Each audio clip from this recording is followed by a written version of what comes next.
is a day when we remember our friends, colleagues who passed away in pain because of violations, human rights violations. We were in Brazil at the Uganda conference when we decided, because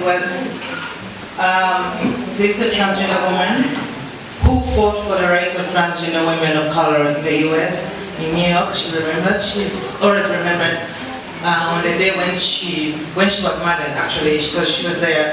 And one of the activists, the leading activists, who came out openly to claim for space of transgender women, transgender women of color, and we decided when she died, we decided that the day when she died is when we do the remembrance of transgender people around the world, because we found out that many people these days, there are a lot of cases, of trans people being murdered, being violated, like I myself. I won't say that, but I'll share my story, a little bit of my story. It's because of our parents who rejected us at an early age. I remember I was born in a family of 7, and I was the only boy. So I grew up with my sisters, and I used to like putting on their dresses. I like to play with dolls. In school, I had issues. Actually, even my dad knew I played with girls. So as time went on, when I grew up, but in my teens, I felt more like a woman. So I changed my dress code, and my dad rejected me. Actually, so people began insulting my dad and telling him how can you have something. That one is and I'm not comfortable, I can never get grandchildren. So my dad rejected me, but it's good because in the neighborhood I made friendship with my friends who were studying in Kampala. And I think that's the time when I was joining secondary and I was in the streets. You know how it's hard, how it's transphobic to be in the rural area. So I moved in Kampala, and so life was a bit difficult, and because people do not know about trans issues, and it was very difficult for me to explain to the landlady of the hostel about how I was, I felt like I'm a girl, and how I was going to stay in the boys' room. So one of the girls who brought me told the landlord that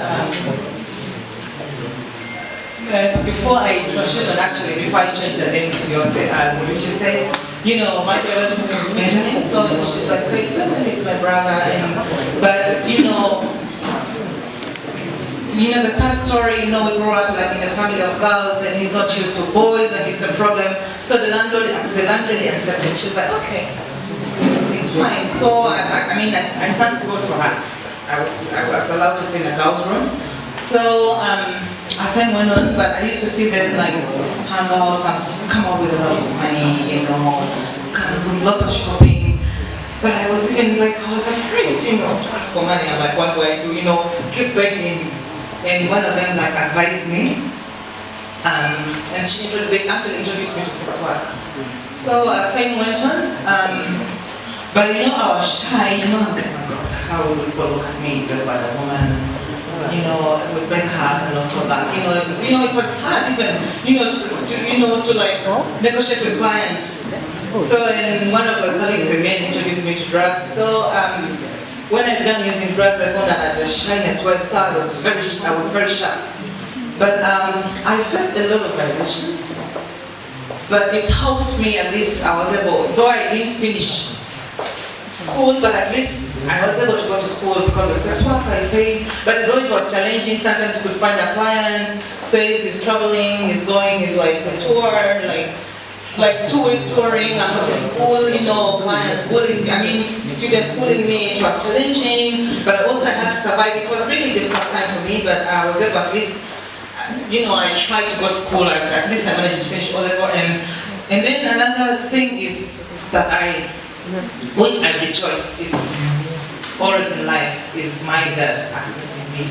This one time when my dad was very, very sick, and one of my sisters called me, and so I went to see him actually, I went to visit, and I was able to pay for his hospital bills. So, he really stuck with me, you know, he accepted me, you know, how it is, you know. He had me, felt like what he couldn't believe that I could do that. And he was so ashamed because he had rejected me, but I was able to pay for his hospital bills, and he accepted me, and he told me, and I really told him that I was born male, but I feel female. But what I always thank God that my dad, before my dad died, my dad had accepted me as a daughter. So I thank God that my dad accepted me as a daughter. Not a son. My dad knows I'm a daughter, not a son. Yeah. Thank you.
Going for love.